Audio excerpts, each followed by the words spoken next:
Welcome back. Well, the market is weak. It's just somehow once again trying to defend 8900, but no such luck for the bank nifty. That's still below 18,000 and down about 1,000 points. But one stock which has outperformed all through the last 2-3 months is Reliance. We have one more tranche of stake sale in Jio, General Atlantic picking up 1.34% stake. SP Tulsian of sptulsian.com and Nitin Soni of Fitch Ratings now join in for their take. Good morning, Ms. Tulsian. You reckon this would be among the last tranches, or could there be a couple more? And your thoughts on the stock now? It's trading X rights as well, of course. No, Anuj, I think this is the last tranche. And if you recall, when the Facebook placement was made of 9.99%, at that time also I've said that I don't expect the placement to happen of more than 15%. And now with 1.38% of General Atlantic, the total stake placement of the Jio platform has happened at 14.8%. So allow 20 basis point maybe for the employee subscription allotment, ESOPs and all those things, and 10% will be for the IPO. This is what my stand has been for the last maybe about 1 month or so, when the Facebook have acquired 9.99% stake in the company. So I don't think that further dilution is likely to happen in Jio platform, or maybe Reliance Jio, the holding company of Reliance Jio, and this is an end to the. Okay, Mr. Tulsian, I'll come back to you. We have Nitin Soni who joins into the discussion as well. Nitin, the important part about General Atlantic's investment is that General Atlantic as a company has technology as its most important focus area. So clearly, this deal sort of is an endorsement of Reliance Jio's technologic capabilities. How do you think all of these deals together could take that aspect forward? And what did you make of the valuations as well? Yeah, thanks for having me on the show. So it's remarkable that a slew of investments have gone into Jio platform in a matter of a few weeks. It's right to say that General Atlantic has invested in some of the large technology companies, including Alibaba and ByteDance, TikTok. So I think all of these investors see that Jio platform is at the forefront of a digital disruption, which is going to happen in India, and which has accelerated definitely by this coronavirus pandemic. And we'll see that, companies, not only Reliance and other companies as well, will try to fasten their investment into technology side.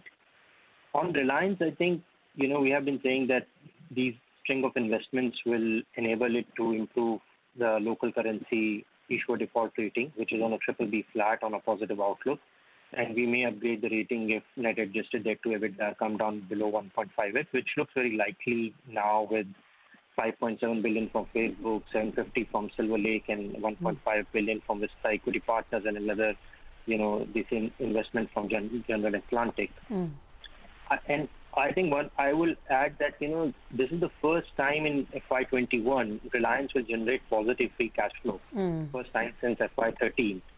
And it's mainly because, the capex cycle has peaked now. So the capex intensity will reduce. They have already invested huge amount of money in telecom and consumer business. And both telecom and retail will contribute now 50% of FY21 EBITDA, which is a remarkable feat in a matter of few years since they started Jio in 2016. Okay.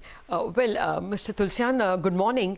So can you once again revise for us now how are you looking at the sum of the parts for the Reliance stock?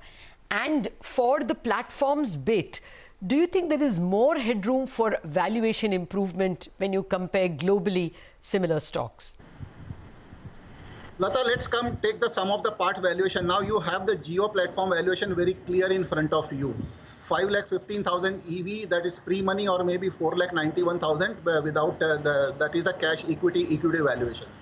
So if I take 67,000 crore has the infusion having happened in Jio platform, the ballpark valuation, I'm taking all this into the rupee figure, I'm not converting them into the dollar because of the exchange rate confusion, whether I should take at 70 or 75. The Jio platform valuation comes to at about 5.5 lakh crore. because even if you take the debt of about 30,000 crore and 67,000 crore cash inflow by way of fresh issue, that gets knocked off and still you are left with 37,000. So 5.5 lakh crore comes on the Jio platform, which while there is no confusion because the 4 investors have acquired the stake in the company.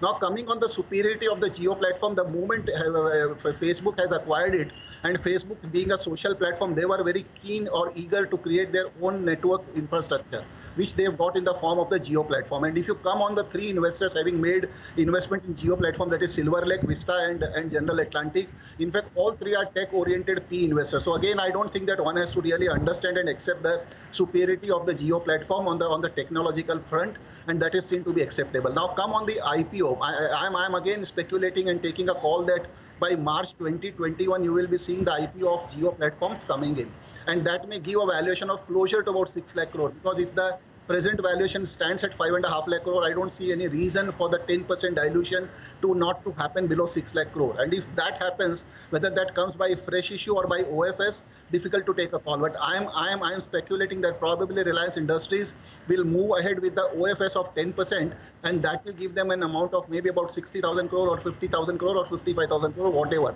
anywhere between 5 lakh crore to 6 lakh crore valuation, because I'm corroborating this 10% OFS because of the rights issue having now demanded over a period of 18 months, the balance 970. I will come little later on that, not to confuse and complicate the issue. So the valuation of Jio platform is seen to be at 5.5 lakh crore. I'm not becoming too optimistic. I'm not becoming too pessimistic. So 5.5 lakh crore is the Reliance Jio valuation. Now come on the O2C business, which the process for hiving of which has already been initiated, and I'm quite sure that the Aramco deal will going to go through.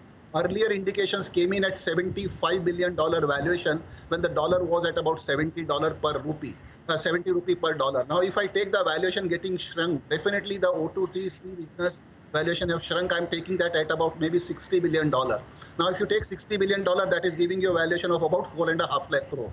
5.5 lakh crore for Jio platform, 4.5 lakh crore for O2C. That makes about 10 lakh crore. Now, I'm going to give at least the valuation of 3.5 lakh to 4 lakh crore for Reliance Retail. I'm not taking on the turnover top line criteria of 2 lakh crore presently, which the company is capable. But after the Kirana stores or all these tie-up with the Facebook, WhatsApp kind of things, the valuation can be taken in 3.5 lakh crore. And then the company will be having the other investments of about maybe 75,000 crore to 1 lakh crore. So if you add all these things, it is giving you a valuation of closer to about 14 to 15 lakh crore. Now come on the debt-free status of the company. In fact, I have not been taking this Jio platform money of 67,000 crore, which has been coming into the Jio platform as a debt reduction process, because if that would have been probably that 67,000 crore which has come in the Jio has come in by way of fresh issue, which may be meeting the capex requirement of the company going ahead. Whether that goes for 5G or for the normal capex, difficult to say. Or company may opt to retire 30,000 crore debt there as well. So I'm not taking that as a debt reduction process. Now the 50,000 or 53,000 crore rights issue has already, the dates have been announced, that is opening in the next 3 days. So that 53,000 crore plus 30,000 crore cash flow of FY21 of Reliance Industries is standalone business. I'm not taking the consolidated numbers. So that makes about 83,000 crore, and I'm taking 55,000 crore as an amount to be received on OFS of 10% of Jio platform. So that makes about 130,000 crore or maybe 130,000 crore, which should be able to, for Reliance Industries to make the company debt-free on a net of cash basis by March 2021. Now take the statement of Mukesh Ambani has said in the last AGM that he will be making all the efforts to make the company net of cash debt-free, net of cash debt-free by March 2021. Now the rights issue date with the balance amount of 970 has been called 360 by May 2021, exactly after 12 months of 25% and 50% exactly after 18 months. So if the company would not have been so much in hurry or would not have tied up for making the company debt-free by March 2021, they would not have delayed the calling of this amount of 75% to the extent of 970 rupees over next 18 months. They could have easily called that entire amount of 970 of the rights by March 2020, by March 2021. So yes, there are ample avenues which are seen coming in. Maybe in Aramco, one can, because as I'm taking the valuation at $60 billion, take 20% of that, and that gives you about 85 to 90,000 crore, depends on the exchange rate. So yes, This is a sum of part valuation. These are the avenues which Reliance has amply kept open to mobilize the funds. Now, nobody would have expected if you would have talked to people on 9th April, nobody would have thought that by within less than 1 month, the rights issue of 53,000 crore will be open. And one thing out of this 53,000 odd crore of rights issue, promoters can very easily, pump in the entire amount of 26,000, 27,000 there and maybe by March 2021 as well. So, you have the ample avenues, ample areas available by which company make as a debt-free on a net of cash basis. So I think that from here on, the valuation trigger for the Reliance Industries seen more of the debt reduction process or the monetization process they want, and I'm seeing two areas. One, Saudi Aramco deal happening at some valuation, and second is Reliance Jio IPO. Without this, I don't think that you have any further trigger for the stock. Okay, I think we are losing you, Mr. Tulsian. Thanks a lot for your time, Nitin. Thanks to you as well for that detailed analysis of Reliance. No, the market's not recovering. And you could argue that it's finding some support at 8,900, Lata, but it's a very weak support. And in any case, that support is not there for the Bank Nifty for sure. IndusInd Bank is now moving to low point of the day. ICICI Bank is down 6%. Axis Bank down 5.5%.